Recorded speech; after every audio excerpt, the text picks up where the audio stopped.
Сайн байцгаана уу? Номын ертөнц клубын гишүүн Халиун байна. Номын ертөнц клубын гишүүн Сарнай.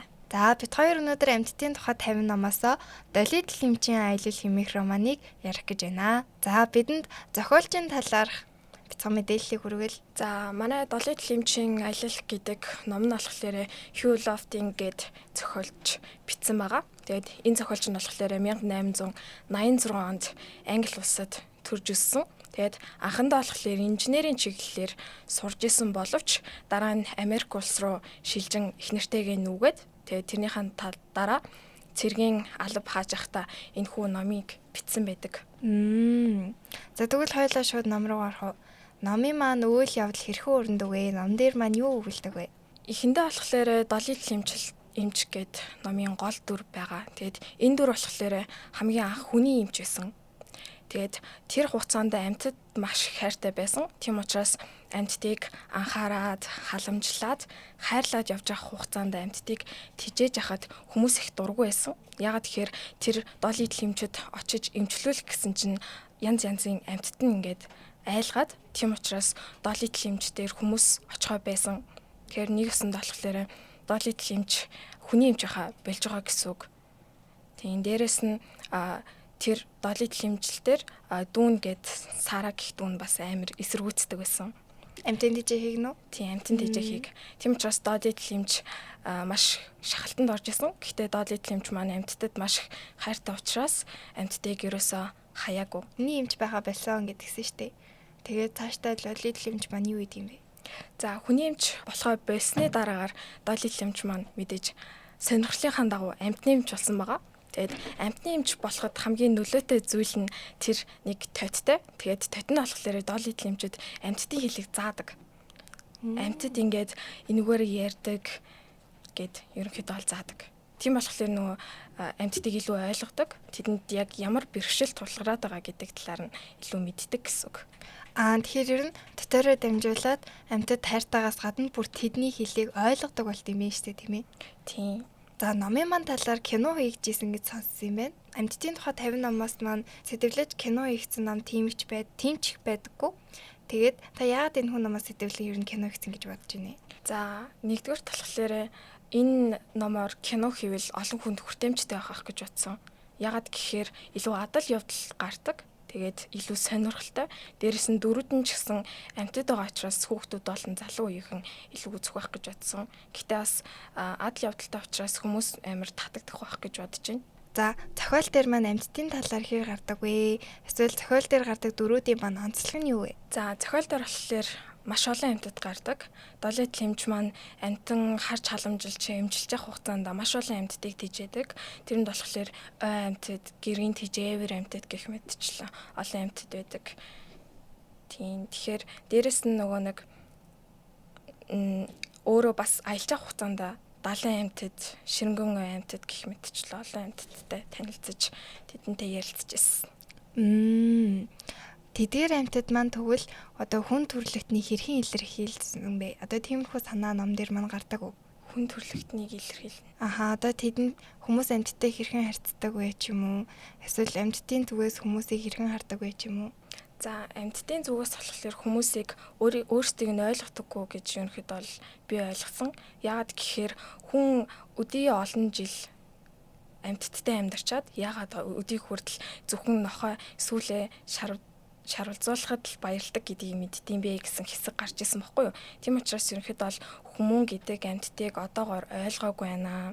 Тэдний зүрх сэтгэлийг ерөөсөй ойлгоогүй байна гэсэн байдлаар харуулсан болов уу гэж бодсон. Тэгвэл бид тэр цаашдаа амьтдаа илүү удаан амьдрахын хэрээр амьтдыг ойлгох уу? Тийм байх гэж бодож байна. Ягаад гэхээр одоо дээр үед болохоор амьтдын ирэх гэж байгаагүй. Тийм тий. Тийм. Одоо болохоор амьтдын ирэх гараад ирсэн хүмүүсийн нохой, муур, янз янзын амьтдыг тижээж эхэлж байгаа. Тэгээд энэ нь болохоор амьтдыг хайрлаж байгаа, халамжилж байгаа нэг хэлбэр болж өгч байгаа. За номыг уншиж байгаа үеийн сэтгэл ямар байв? Ямархуу мэдрэмж төрсөн бэ? За ерөнхийдөө бол энэ номыг уншиж ах хугацаанд би яг амьтанд тижээж байгаа үе бодсон. За би өмнө жилийн 100 болохоор хүнээс муур аваад тэр хүн ингээд 10 хоног хөдөө явсан. Тийм болохоор би муурыг аваад тижээж үзсэн байхгүй юу. Тэгээд анх удаа амьтанд хижээж байгаа учраас надад нэлийн бэрхшээлтэй байсан. Яг ямар хоол авах вэ? Илс нь яг яах вэ? Тэргээд маш олон хариуцлага над дээр тулж иржсэн байхгүй. Тэгээд энэс би үзэхэд амьтанд хижээн гэдэг чинь их хариуцлагатай ажил юм байна. Зүгээр нэг аваачаад амьтныг ингээд гэртээ байлгаад байдаг зүйл биш юм байна. Энэ бол бас нэг хайрлах сэтгэл юм байна гэдэг бас ухаарсан. Тийм тэгээд энэ дээр тулгуурлаад яг номон дээрхээ хараад үнэхээр яг амьтныг ойлгоно гэдэг тэдэнтэй ярилцсан гэдэг бас арайхан болоогүй юм байна. Тэгээд яг мэдээж амьтан тижээж байгаа олон жил тижээж байгаа хүмүүс тэднийг бас ойлгодог байх гэж бодож байна. Тодорхой хэмжээгээр ер нь ойлголцохыг хүссэн ч юм уу яг чин сэтгэлээсээ хандсан ийм хүсэл эрмэлзэлтэй хүмүүс л амьтдыг яг зах цухаас нь мэдэрч ойлгож чаддаг байх тийм ээ. Тийм яг тижээж байгаа олон жил тижээж байгаа амьттай харьцдаг ч юм уу. Тийм хүмүүс амьтдын талаар бас мэддэг байх гэж бодож байна. Яг доолой төлөм шиг.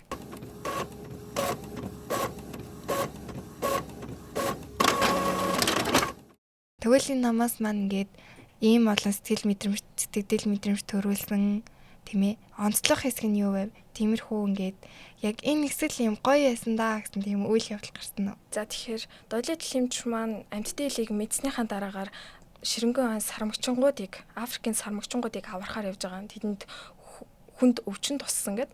Тэгээд энэ явж авах хугацаанд бол олон адал явдал дээрээс нь буцаад гэрлүүгөө ирэхэд бас олон адал явдал тулгарч байгаа. Тэгээд энэ хугацаанд болохоор энэ надад ихэнх хэсэг нь бас таалагдсан. Яагаад тэгэхээр би өөрөө адал явдалтай номонд их дуртай. Тэгээд тэр номоо ингээд шимтэж уншихад их гоё байдаг хгүй юу. Тийм учраас адал явдалтай хэсгүүд надад маш их таалагдсан. Одоо ингээд долид лимч маань олон амьтдтай танилцж байгаа. Тэгээд тэдний хэлийг ойлгоод харилцаж байгаа. Тэгвэл тэднээс ингээд одоогийн хүмүүс бид нар яг ямар сургамж авах вэ? Амьтдыг ойлгох хэрэгтэй. Амьтад ч гэсэн зүрх сэтгэлтэй. Тэднийг бас ингээд жишээ нь доолид хэмж болохоор ямар нэгэн шийдвэр гаргахдаа дандаа амьтдтайгаа ярилцдаг гэсэн. Тийм учраас бид нар ч гэсэн одоо амьтдынхаа талаар ямар нэгэн шийдвэр гаргаж явах хугацаанд амьтдыгаа бас ойлгох гэж тэдний өнцгөөс харах гэж үзэх хэрэгтэй байх гэж бодож байна. Яг номон дээрх шиг бид нэр амьтдтай ярилцаж чадахгүй ч гэсэн тэднийхээ талаар өнцгөөс нь бодож үзвэл бас зүгээр ах гэж бодож байна. Тийм шүү. Бид нар бас өөртөө ганцхан хувь бодоод байлгүй хамт байгаа. Одоо ер нь амьтанд тижээдэг хүмүүс чинь ингээд тижээдэг амьтныг гэр бүлийнхаа нэг гишүүнээр л бодож хайрлаж асардаг шүү дээ. Тэгэхээр ер нь бас ямарваа нэгэн шийдвэр гаргахдаа бид нэр амьтдаа ч бодолцож үзсэн зүйтэй байх тийм ээ. Тийм. Одоо тэгвэл наманд маань байгаль орчин болон амьтдын хамгаалах санааг хэрхэн гаргадаг вэ? За энэ ном нь болохоор 1920 онд анх нийтлэгдсэн байдаг. Хэвлэн нийтлэгдсэн. Тэгээд энэ хэвлэгдэн нийтлэгдсэний улмаас яг амьтдын тухай ирэхэд маш нөлөөлсөн гэж үзэж байгаа. Тийм учраас яг ингээд амьтдын эрхийг хамгаалах тэр үүднээс илүү энэ ном чиглэсэн болов. Тэгээд амьтдыг ойлгоход тэднийг хамгаалахад бас чиглэсэн болов гэж бодож байгаа. 1920 он гэдэг чинь одоо бараг л 100 жил өмнө шүү дээ. Тийм. Тэгэхээр тийм урт хугацааны өмнө хүртэл ингээд амьтдын эрх яригддаг л байсан байна. Амьтдыг тэр үед одоо хүмүүс илүү амьтдыг одоогийнх шиг бол ойлгож хайрладаггүйсэн баг тийм ээ. Тийм миний бодлоор бас тэгэж бодож байгаа. Гэтэ яг зарим хүмүүс амьтдыг тижээгээд мэдээж өсгөж байгаа нь ойлгомжтой. Гэтэ яг одоогийнх шиг бол биш байх гэж бодоод байгаа. Жишээ нь манай Монгол болохоор сая 2024 онд амьтдын эрхийг хамгаалах хууль батлагдсан шүү дээ. Тийм учраас яг тэр өмнөхтэй харьцуулбал одоо үе илүү амьтдын талаар эрхтэй болсон баха гэж бодож байна. Тийм шүү. За тэгвэл та долид лимчийн дүрийг хэрхэн дүгнэх вэ? Тэр зөвхөн одоо ингээд номыг маань хөвчлэн ингээд одоо бидний насны ч юм уу биднээс арай жоохон дүгнэрмаар уншин штэ. Тэгэхээр тэр номыг унших явцад хүүхдүүд маань долид лимчийг хэрхэн харах вэ? Одоо тэрээр ганцхан хүүхдүүдийн бат руу аль эсвэл томчууд ч гэсэн хамааралтай дүр гэж бодож байна уу? За юуны төрөнд болохоор энэ номыг зөвхөн хүүхдүүд бус том хүмүүс ч гэсэн уншвал зүгээр гэж бодож байна. Яагаад тэгэхээр энэ дээр болохоор амьтдын талаар маш гайхалтай зүйлсүүд өгүүлсэн байгаа. Тэгээд дээрэс нь доолид лимж гэдэг гол дүр маань болохоор амар инэрэнгуй сэтгэлтэй. Тийм учраас ингээд тэнд ямар нэгэн асуудал бэрхшээл тулгархад бас хүмүүс бас тусалдаг.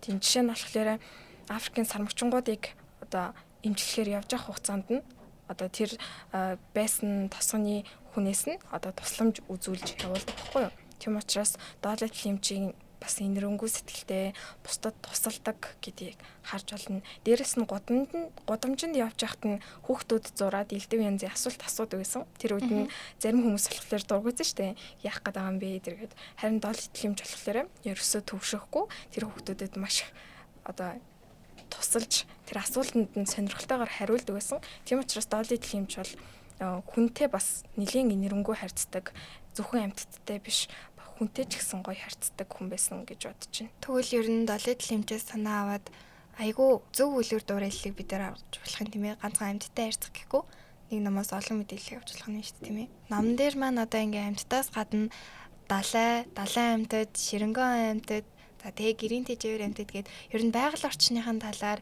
амьдралынхын нөхцөлийн талаар хэр өгүүлдэг вэ? Байгаль орчин амьдралынхын нөхцөлийн талаар бас өгүүлнэ. Жишээ нь ширэнгөө байж хахад тэднийх нь одоо нэг дүрслэл ч юм уу тий. Жишээ нь арслан гарч хахад бол тэр арслангийнх нь одоо үр зулцаг амьдарч байгаа орчин нөхцөл, сарамгчингуудынх нь орчин нөхцөл гэх мэтчлэн далайд явж хахад одоо далайн дельфинүүдтэй таардаг ч юм уу тий. Далайн урсгал гэх мэтчлэн маш олон зүйлсүүдийг байгаль орчныхын зүйлсүүдийг бас үзүүлж байгаа. Тэр ойлгон танд яг ямар мэдрэмж төрүүлв? Ерхэд бол би ном уншиж байхдаа төсөөлөхийг айгүй хүсдэг. Төсөөлөх нь ч гэсэн айгүй гоё санагддаг. Тийм учраас одоо яагаад төсөөлдөг вэ гэхээр адал явдалтай номнууд төсөөлөх амар гоё. Тийм болохоор адал явдалтай номд ихэд дуртайх тийм ээ. Тийм адал явдалтай номнуудыг төсөөлөх ингээд цаанаасаа юм өөрөө тэр гол дүрэнд байгаа юм шиг. Өөрөө аялж байгаа юм шиг санагддаг. Тийм учраас бас тэрхүү өнцгүүд нь байгаль орчныг харуулж байгаа, амьтдтай цуг аялж байгаа тэр зүйлсүүд надад бас таалагдсан. Ер нь бидний ном унших бараг бас нэг гол шалтгаан чинь тэр штэ тийм ээ. Яг очиж үзээгүй газараа төсөөллийнхаа хүчээр яг тийм ингээ очиод үзсэн юм шиг мэдрэмжийг авахын тулд тэгэд ер нь тэр мэдрэмжийг ингээд аваад үзсэн хүмүүс илүү ингээд номд ороод уусаад илүү их ном унших хүсэл эрмэлзэлтэй болдог байх гэж бодож байна. Тэгээд байгаль орчны талаар ингээ уншиж хахад ер нь танд гоё исэн гэсэн штэ. Тэгвэл танд цаашдаа ихээр ингээд уншмаар байна. Эсвэл өмнө нь бас уншдаг байсан уу? За ерөнхийдөө бол ном бол ертөнцийг харах цонх гэдэг. Тэгээд энэ үгэн дээр бол үнэхээр үнэн. Энэ үгийг болохоор би яг ном уншиж байхдаа мэдчихсэн. Ягаад гэхээр хүн яг хийж үзээгүй зүйлээ номны тусламжтайгаар сураагүй зүйлээ номны тусламжтайгаар сурдаг. Жишээ нь одоо би доотлол эмчийн оронд аялж байгаа гэж өөрийгөө төсөөлж хахад яг тэр мэдрэмжийг авсан юм шиг. Дээрэс нь бас надад туршлага сууж байгаа шүү дээ. Энэ үед ингэдэм байх гэх мэтчлэн янз янзын номнууд дээр нэг тиймэрхүү туршлага болно. Тэр ертөнцийг харж байгаа гэсэн үг. Тэгээд байгаль экологийн талаар ном уншия гэж бодож ивэл бас нэлийн сонирхолтой номнууд бас байдаг. Баримт судалгаа, дээрэс нь одоо жишээ нь саяны доотлол эмчдэр ч гэсэн байгалийн талаар маш олон гарч байгаа шүү дээ. Тийм. Тэдгээр номнуудаас та нэрлэж болох уу? За хүмүүсийн хамгийн их мэддэг гэвэл бас улаан ном орох юм болов уу? Тийм ерөөд бол ховор амьтдыг дүрсэлсэн гэж ховор амьтдыг гаргаж ирсэн, тэднийг хамгаалах тал дээр тулгуурласан. Тийм учраас эн чинь амьтад ч гэсэн байгаль экологи бас хамаарах байх гэж бодож байна. Экосистемийн чухал нэг хэсэг шүү дээ. Тийм учраас улаан ном бол хүмүүсийн хамгийн их мэддэг ном байх гэж бодож байна. Бид нар дараагийнхаа 50 номын жагсаалтыг байгаль экологийн чиглэлээр гаргах гэж байгаа. Тэгээд хэрвээ та саналаа ирүүлэх хүсвэл номын ертөнцийн Facebook хуудасны комент хэсэгт номынхаа нэр болон зургийг үлдээж бидэнд саналаа ирүүлээрэй. Манай клубын зүгээс орон даяар бүх ерөнхий боловсролын сургуулиудыг номын клубтэй болгох гэж байгаа ба шинээр клубтэй гишүүн эслүүлж байгаа. Тэгээд хэрвээ сургууль дээрээ номын клубтэй болох эсвэл манай клуб чинээр хэлсхийг хүсвэл доорх дугаараар бидэнтэй холбогдорой. За ингээд бидэнтэй ирж сонирхолтой яриа өрнүүлэн бас нэг номын талаар хуваалцсанд баярлалаа. Дараагийн дугаараар уулзлаа. Түр баяртай.